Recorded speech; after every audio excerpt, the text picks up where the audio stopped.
sa screen, ano nakikita nyo? Depress. Okay, depress, ano pa? Malungkot. Malungkot. Alin. Pusong basag. Pusong basag. Okay, pusong basag. So, nakaranas na ba kayo na maliitin ng iba? Okay, nakaranas din na maliitin ng iba. Api-apihan ng iba. Porque maitim, porque pangit, porque mahirap lang, porque hindi matalino, porque bobo, porque, diba? Porque mataba. Porque kaya. Diba? Porque sobrang kaya. There is pinamagkatan kong broken heart. Okay? Broken heart. Sino yung nabigo na dyan? Yung mga na-broke na ang puso. So for today, tutunghayan natin na ang isang karakter sa Biblia na dumanas ng matinding pagka-broken heart. Okay? Dumanas siya ng broken heart sa buhay niya. Dahil sa siya ay baog. Okay? Noong unang panahon kasi napakahalaga ng mayroon kang anak. Ano? Pero ngayon, hindi na masyadong pero noong unang panahon, parang ikaw na yung pinakang kawawa kapag wala kang anak.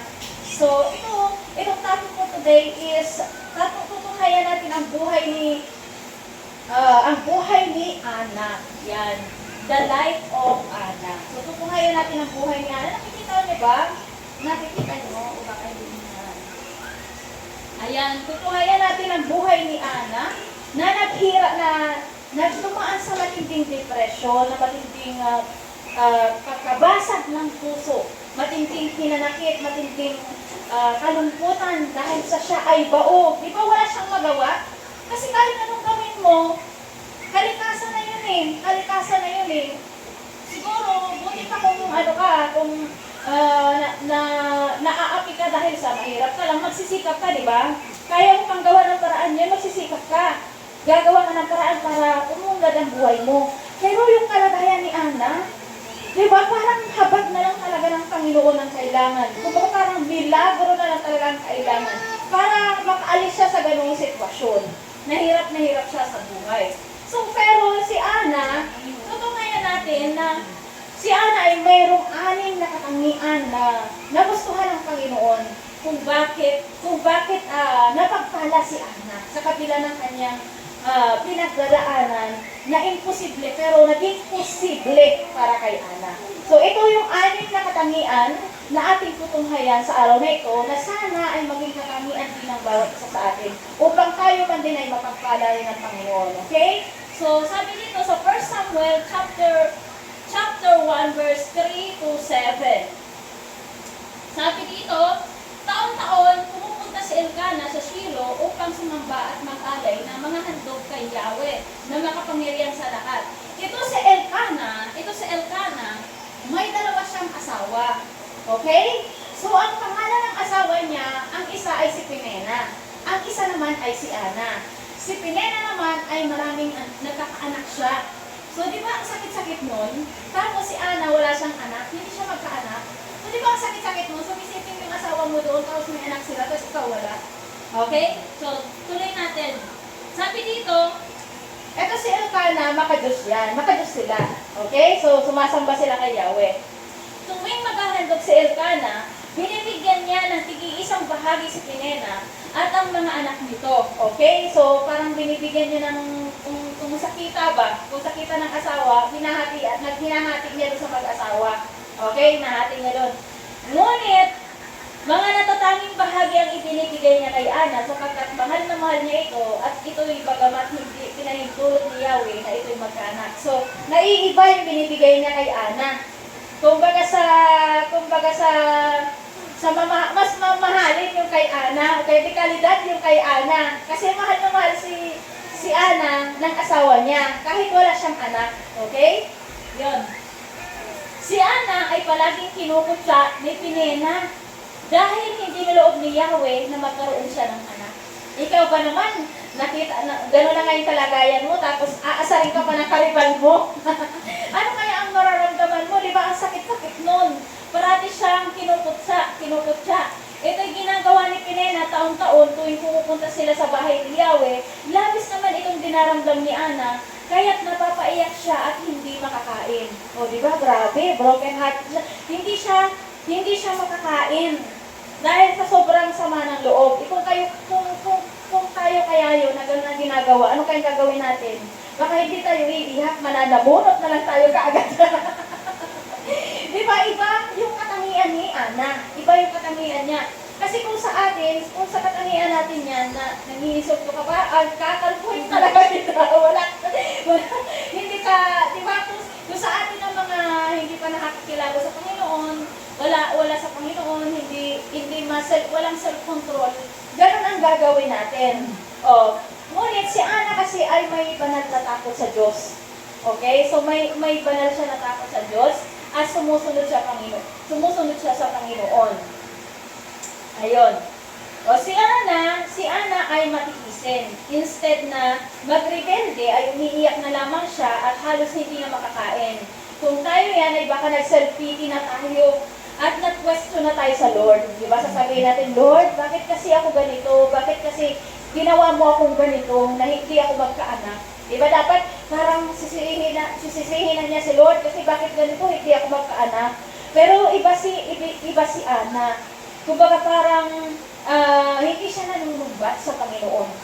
Umiingat lang siya, mabait si Ana at matiisin. May mga ganung tao, di ba? Minsan sasabihin natin, martyr, nakakaganyan mong gagawin mo rin ngayon, martyr ka talaga. Yung mga kamag-anak mo, galit na sa'yo. Ikaw bakit na kasi ganyan? Ba't ka napapatalo? Ganon, ipatulpo mo na yan. Di ba? Ganyan, hindi dapat ganyan. Inaano ka pa niya. Gano'n sa atin. Pero iba kasi, yung katangian ni Ana na nagpahinuhod sa puso ng Panginoon. Okay? Mabait at matiisin. So, number 2 niya na katangian. Number 2, mapagpakumbaba at may matibay na pananampalataya sa Diyos. Ayun, may gano'n siyang katangian. Sabi dito verse 8, kaya nilalapitan siya ni Elkana at tinanong, Ana, bakit umiiyak ka na naman? At ayaw mong kumain. Bakit ka nalulungkot? Hindi pa ba ako higit kaysa sa mga 10 anak na lalaki para sa iyo? O, di ba? Parang pinuntahan pa siya ng asawa niya at sinabi, bakit ka na naman kasi nalulungkot? Ba't ka kasi gusto mo pa ng anak? Hindi ko ba ako sapat sa 10 anak? Di ba yung parang may mga lalaki na hindi man lang nila maintindihan kung ano ang nararamdaman ng babae. Kasi para silang bato. Alam mo ba yun? Yung ano ka na, depressed ka na nga, tapos parang wala lang sa kanya. Parang magagalit, bakit naman kasi ayaw mo kumain? Diba? Hindi pa ba ako sapat sa'yo? Diba? Parang nakakaano yun. Bakit hindi ba niya naiisip kung ano yung pinagdadaanan mo? May mga lalaking ganun eh. Hindi nila na iintindihan yung nararamdaman ng mga babae. Ayun. So, minsan matapos silang kumain sa Shilo, malungkot na pumunta si Ana at nanalangin sa bahay ni Yahweh, doon sa simbahan. Nagkataon nakaupo sa may pintuan ng bahay ni Yahweh ang isang pare na si Eli. Okay?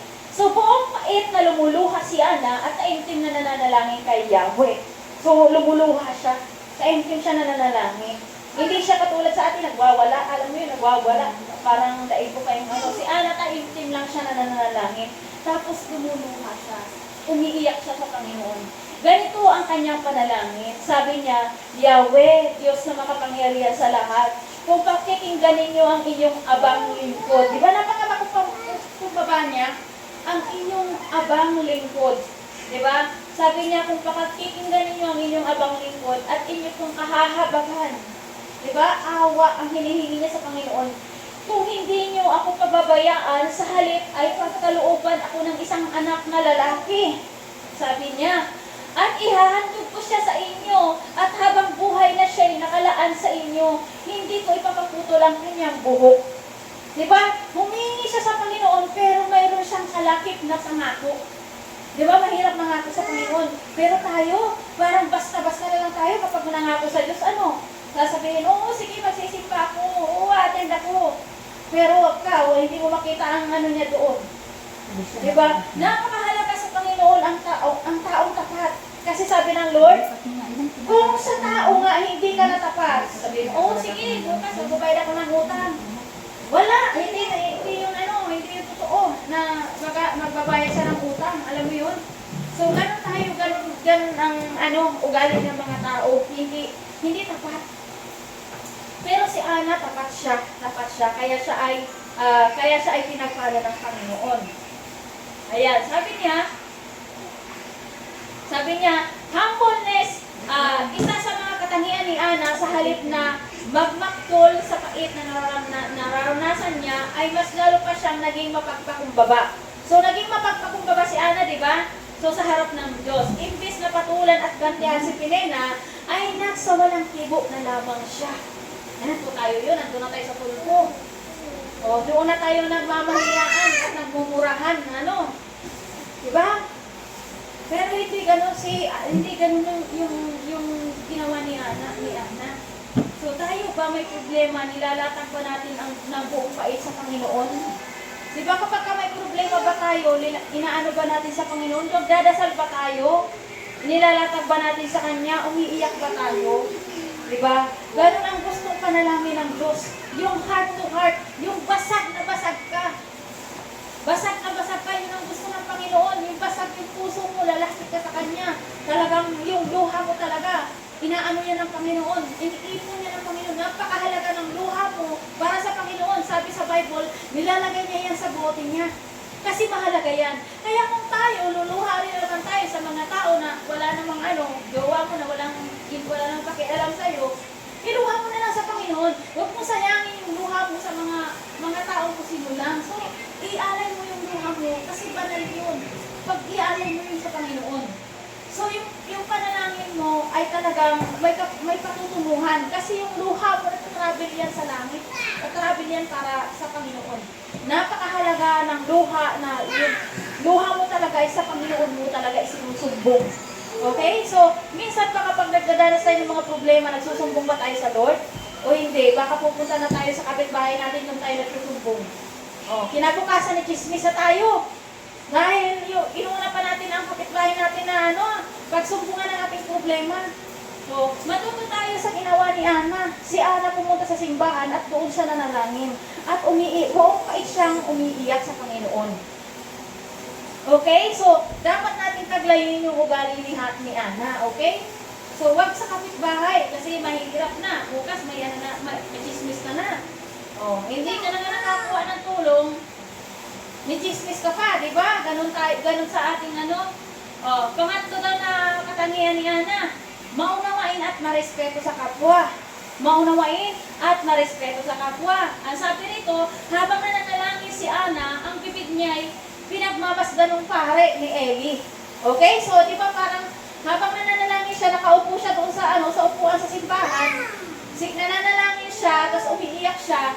Akala ng pare, sabi niya, gumagalaw ang kanyang mga labi, ngunit hindi naririnig ang kanyang mga tinig, sapagkat siya'y nananalangin lamang sa sarili.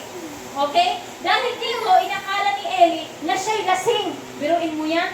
Matindi na nga yung pinagdaraanan mo, tapos pagbibintangan ka pa ng masama. Diba, yung basag na basag ka na nga, tapos sasabihin pa sa'yo na lasing ka. Di ba mayroong mga ganong instant na sitwasyon na ang tindi na nga ng pinagdaraanan mo, basag na basag ka na nga, tapos pag lapit mo doon sa kamag-anakan mo, paglapit mo doon sa asawa mo, paglapit mo doon sa kapatid mo, sa magulang mo, pag-iisipan ka pa ng hindi maganda.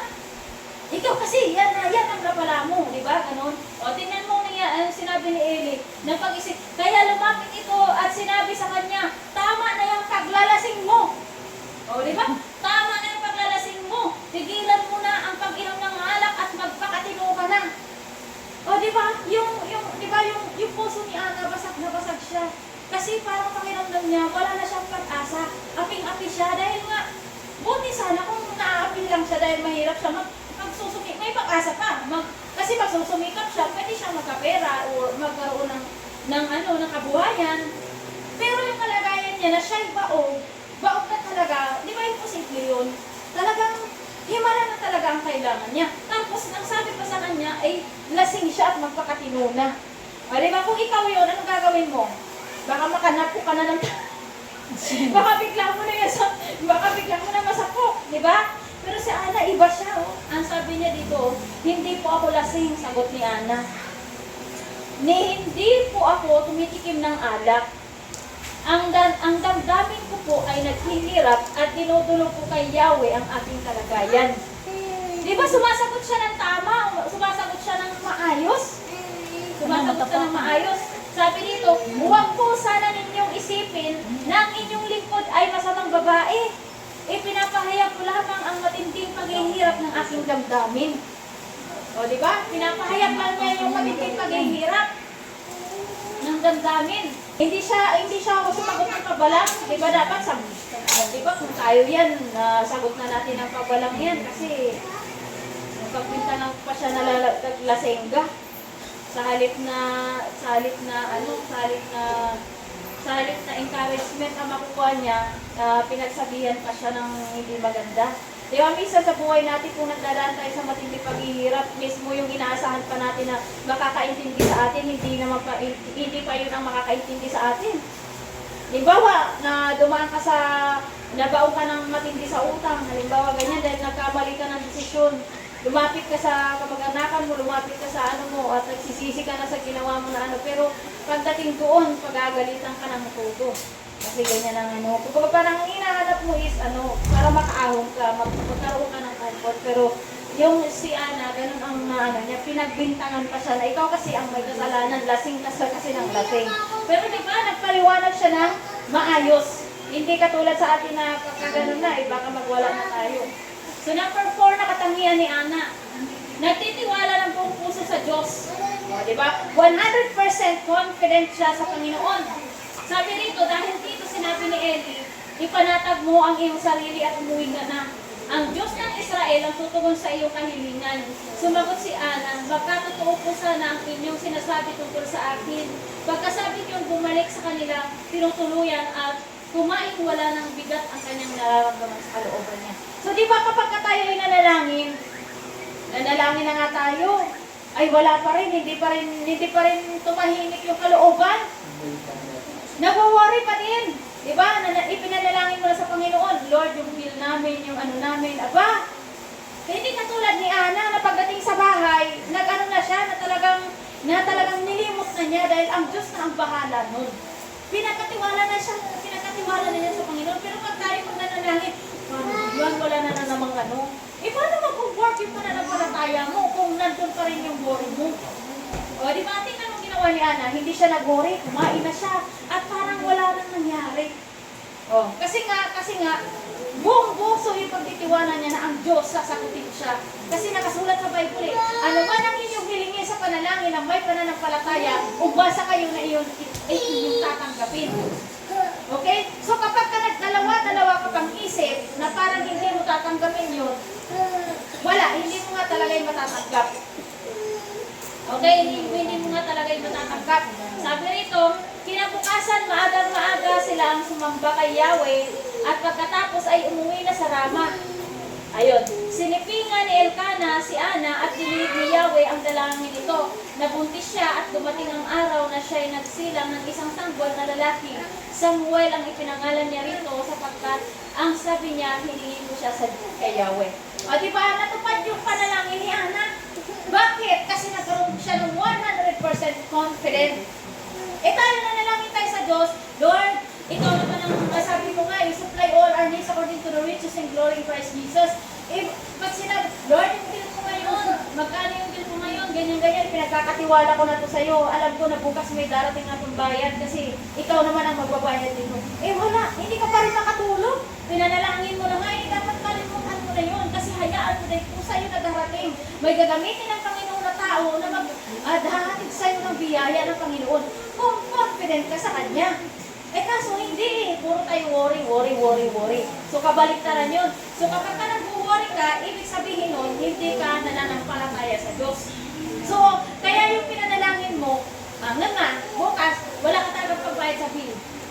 Kasi hindi ka nag 100% confident. O, di ba si Ana, nung nanalangin siya, kumain na siya ng kakain. Di ba dati hindi siya makakain?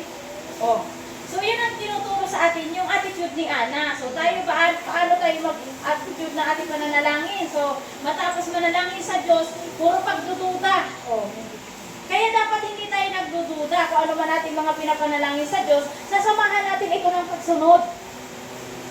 Halimbawa, sinabi ng Panginoon na wag kang magbabasa ka ng Bible, mananalangin ka.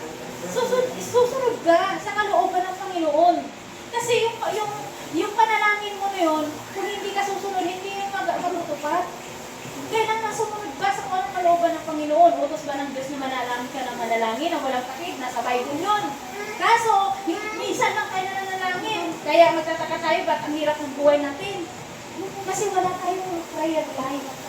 Napakahalaga ng prayer life. Umaga pa lang, nakaselfone ka na kaagad. Dapat patayin mo yung wifi mo para hindi ka mag-cellphone agad. Pag-isip mo pa lang, pag-ulan mo pa lang, duwan ka na kagad sa presence ni Lord. So, ano yan? 1 month? Pansinin nyo, kung hindi magbabago ang buhay ninyo. Unahin nyo ang kalooban ng Panginoon. Sabi sa Matthew 6:33, unahin ninyo ang kalooban ko. At napagharian kayo ng Panginoon dahil ang lahat ay ipagkakaloob sa inyo. Sinabi pa niya na ang iilan lang. Ang sabi niya, lahat. Okay? Lahat ng ating kailangan ipagkakaloob ng Diyos kung tayo ay susunod. Kaso ang problema sa atin ay pagsunod. So ang biyaya ng Panginoon ay nandiyan na parang bank account. Okay? So sa lahat ng tumanggap sa Panginoong Jesucristo, yung biyaya at grasya at pagpapala ng Panginoon, lahat ng tumanggap sa Panginoong Jesucristo, nandiyan na yun. Parang kung sa pera na kayo, may mga bank accounts kayo, nandiyan na sa inyong mga bank account yung pagpapala ng Diyos na yun. Ang problema nga lang, paano mo gawin-withdraw yun kung wala kang ATM? Okay? Wala kang passbook. So, kailangan mo ng passbook or ATM. At ito yung pagsunod mo. Okay? So, paano mo mai-encash yung pera mo kung wala kang pagsunod? Kung wala kang ATM, kung wala kang passbook. Kahit nandyan yan, hindi yan mawawala. Kahit matagal na matagal yan dyan sa bank account mo, hindi yan mawawala. Ang problema nga lang, kulang tayo sa pagsunod. So, paano tayo makakasunod sa kalooban ng Panginoon kung hindi nga tayo nagbabasa ng Bible? Dahil nandun sa Bible yung kalooban ng Panginoon. Okay? So tapos hindi pa natin inuugali na manalangin ng manalangin. Dahil yan ang susi sa pagpapala ng Panginoon. Di ba pag-close tayo ni Jesus? Si Jesus nasa kanya ng lahat eh. Iba kasi yung, oy, si Ate Piling, kilala ko lang yan. Pero kilala ko lang, pero hindi kami close. Di ba ganon? Magkaiba yung believe, but you not follow. Okay? Sasabihin ng mga tao, oy, tara mag-Bible tayo. Ay, kilala ko na si Jesus, kilala mo. Yes, kilala mo. Pero anong makukuha mo sa kilala ka?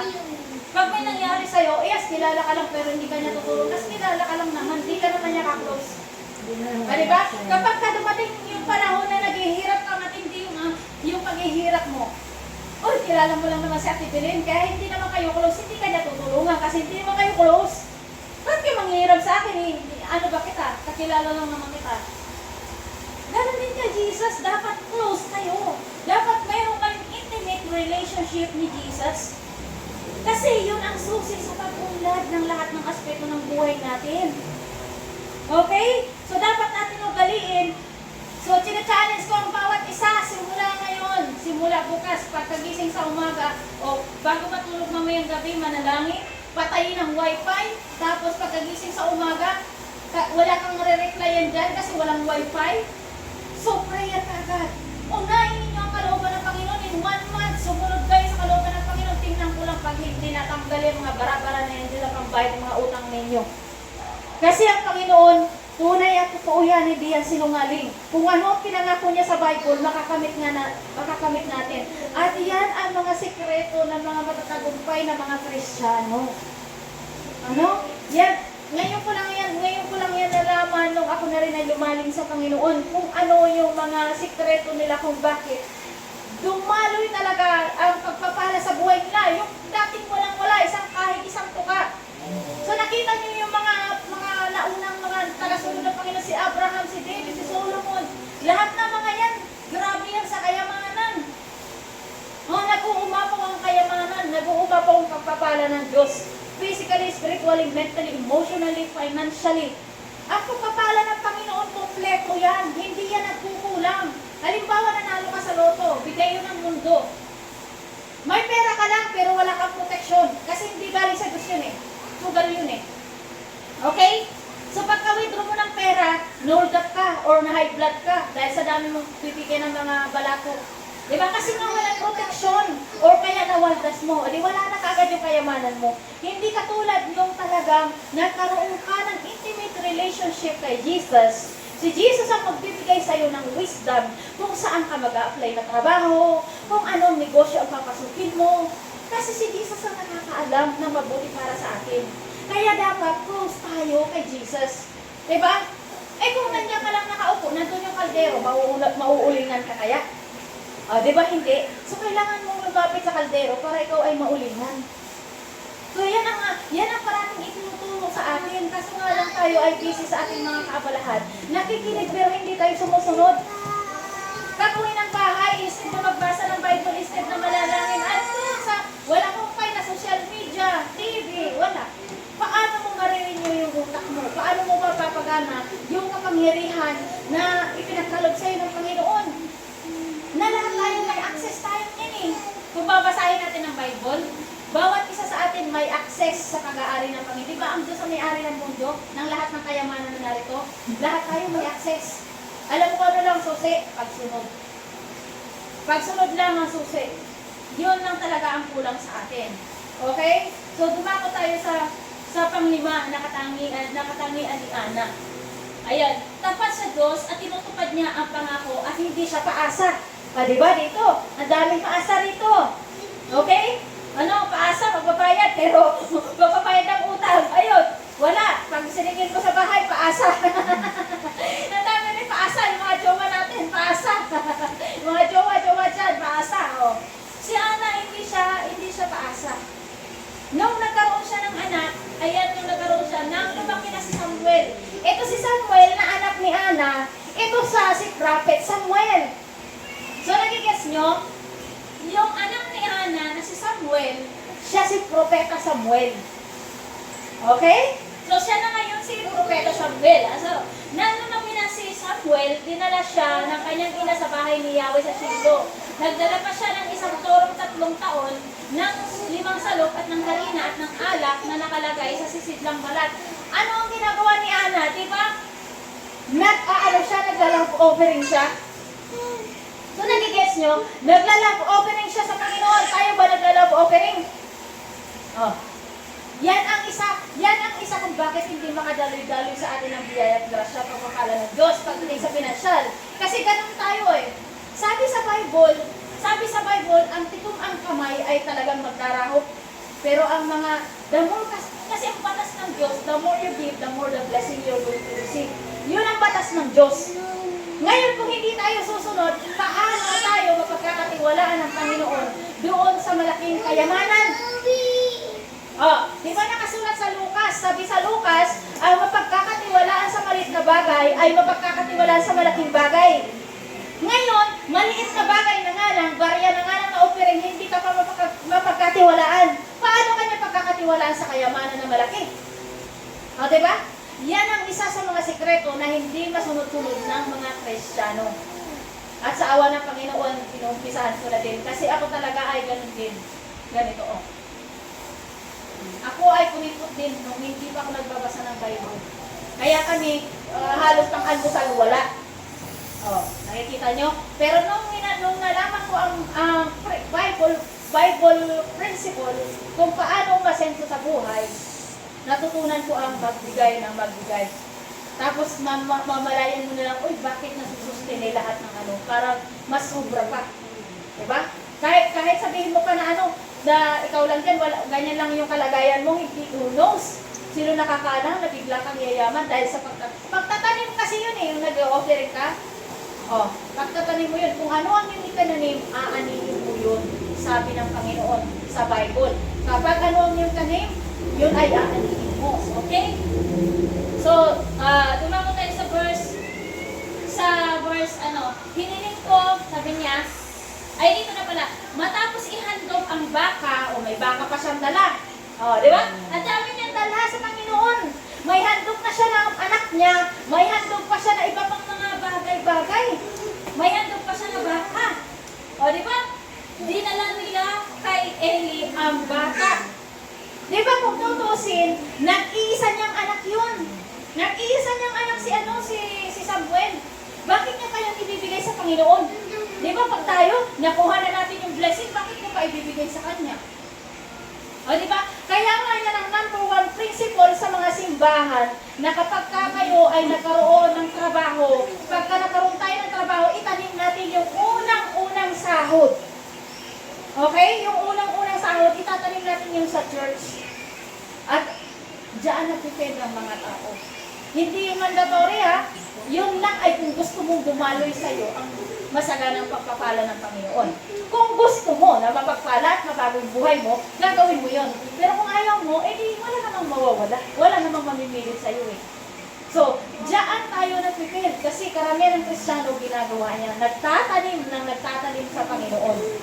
Okay? So, nakita natin yung katangian ni Ana kung bakit siya napagpala. Hindi pa yan ang pagpapala ng Diyos sa kanya. May mga pagpapala pa siya. Ayan, sabi niya, sinabi ni Ana, kung natatandaan ninyo, ako po yung babae nakita ninyo nakatayo rito noon at nananalangin kay Yahweh.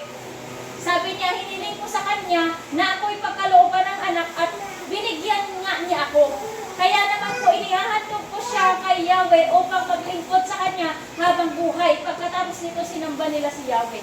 O diba, kung tayo ngayon, walang trabaho, dasal na dasal sa Panginoon. Lord, bigyan mo ko ng trabaho. Pag nakaroon ako ng trabaho, gusto ko rin na makatulong sa iba para maghindaluyan ako ng nung binigyan na ng trabaho, hindi na makapagsimba dahil may trabaho. Diba, hindi tayo tapat? We are unfaithful. Hindi tayo faithful sa Panginoon. Kaya, ano nga asahan nating biyaya, grasya at pagpapala? Oh, gipit. Kasi ang basihan ng pagpapala ay kung paano ka magpakawala, kung paano ka magbigay. Yun ang law of God na dati hindi ko rin alam. Akala ko pag nagbigay ako, malulugi ako, mawawalan ako. Yun pala ay hindi. Ako pala, pag ako ay nagbigay pala, mas lalo pa kung magkakaroon ng marami. Parang bukal. Magbubukal yung pagpapala ng Diyos.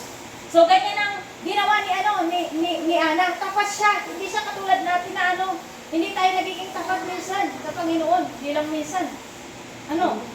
Next na nakatangian ni Ana. She acknowledged God and worshiped Him. Ayan ang panalangin ni Ana. So, in-acknowledge niya ang Panginoon at sinamba niya ang Panginoon dahil nagkaanak siya. Pero inalay na nga niya yun, di ba? Kung tutusin, wala na naman siyang anak dahil inalay na niya. Pero anong ginawa niya? Di ba, nag-alay siya sa Panginoon, tapos nagsamba pa siya, nag-worship pa siya. Anong panalangin ni Ana? Sabi, ganito ang panalangin ni Ana. Pinapuri kita, Yahweh, dahil sa iyong kaloob sa akin. Aking mga kaaway, ngayon aking pinagtatawanan. Di ba, pinagtatawanan niya yung nangungutya sa kanya. Sapagkat iniligtas mo ako sa lubos na kahihiyan. Si Yahweh lamang ang banal. Wala siyang katulad. Walang ibang tagapagtanggol liban sa ating Diyos. Okay? So, kapag tayo nananalangin sa Diyos, pinagtatanggol tayo ng Panginoon kung tayo ay tapat, kung ang puso natin ay tapat. Ayan, sabi nito, walang maaaring magyabang sa iyo. Okay? Yahweh, walang maaaring maghambog sapagkat alam mo ang lahat ng bagay. Ikaw ang hahatol sa lahat ng ginagawa ng tao. Okay? Walang makakapaghambog kay Yahweh. Ano pa yung kasunod? Kaya ang dating mayayaman ay nagpapaupa para may makain. So, baliktad ang buhay. Okay? Masagana ngayon ang dating maralita. Nagsilang ng 7 ang dating baog at ang maraming anak ngayon nalulungkot. Bakit sinabi niya nagsilang ng 7 ang dating baog? Kasi pinagpala pa siya ng Diyos. Di ba inalay niya yung isa? So nadagdagan pa yun ng 6. Ganyan ang Panginoon. Di ba nag-alay ka sa Lord? Magkano ninalay mo? 5 piso? Magkano binalik ng Panginoon? Oh. Yun sinasabi ko sa inyo. Yun ang sikreto, mga kapatid. Yan ang sikreto. Isa lang ang anak ni Abraham. Di ba si Isaac, inalay niya sa Panginoon yun. Tines niya ng Diyos, pero inalay niya sa Panginoon. Anong ginawa ng Diyos? Kasing dami ng buhangin na naging anak ni Isaac. At kasama tayo sa mga Diyos. So nakita niyo kung gaano magpala ang Panginoon. Titingnan lang niya kung gaano katapat sa Kanya. Kung mapagkakatiwalaan ka sa malit na bagay, mapagkakatiwalaan ka rin sa maraming kayamanan. Ganyan ang pagsunod na gusto ng Panginoon. Kaya sinasabi niya diyan, diba, sabi niya, ang dating mayayaman ay nagpapaupa para may makain. Bakit? Kasi nga, yung dating mayayaman na yun, yung dating mayayaman na yun, na hindi naman kalooban ng Panginoon, naghihirap. Kasi ang buhay ng tao parang gulong lang yan eh. Kung ngayon nasa ibabaw ka, bukas nasa ilalim ka. So depende na lang yan kapag naka-align ka sa kalooban ng Panginoon, hindi ka mapupunta sa ilalim. Okay? O sabi dito, ngayon ang dating maralita, ayan, masagana na. O, masagana na yung dating naghihirap. Sabi dito sa verse 6, ikaw, O Yahweh, ang may kapangyarihang magbigay o bumawi ng buhay. Maaari mo kaming ipatapon sa daigdig ng mga patay at maaari ring buhayin muli. Maaari mo kaming payamanin o paghirapin. Nasa Bible ba? Okay. Maaari ring ibaba o itaas. Mapapadakila mo nga kahit ang pinakaaba. Okay? Kaya wag niyong isipin na ganyan lang ang buhay natin. Ganyan lang ang buhay niyo. Who knows? Na dahil sa inyong pagsunod, bigla na lang pala kayong umasenso. Okay? Nasabi dito, mapapadakila mo kahit ang pinakaaba, mahahamon sa kahirapan kahit ang pinakadukha.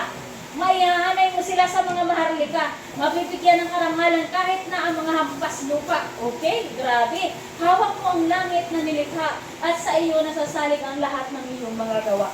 Okay, nasa Bible ba na may pag-asa tayong lahat? May pag-asa na mabago ang ating buhay? Nasa Bible yan. Ang Diyos ba ay nagsisinungaling? Hindi. Kasi ang Diyos ay Diyos ng katotohanan. Kaya kung ano ang nakasulat sa Bible, ang requirements lang yan ay pagsunod. Mga kapatid ko sa Panginoon, hindi tayo makakasunod ng mabuti sa Panginoon kung tayo ay hindi magbabasa ng batas niya. Okay? Ang batas niya ay nasa Bible. Ano ang sabi sa Joshua 1:8? Huwag mong kaliligtaan ang basahin ng aklat ng kautusan araw at gabi. Pagbulay-bulayan mo iyon. At nang sa gayon masunod mo ang lahat ng nakasulat doon. At nang sa gayon pagpapalain ka at magtatagumpay at sasagana ang iyong buhay. So nandun ba yung pangako ng Diyos? Nandun ang pangako ng Diyos. Amen. Hallelujah. So dito na ako magtatapos. Meron na tayong application. Ang application natin, God will make a way where there seems to be no way. Kahit wala ka ng halos, wala ng pag-asa, magagawa niya ng paraan. Exodus 14:14, be still. Your battle belongs to God.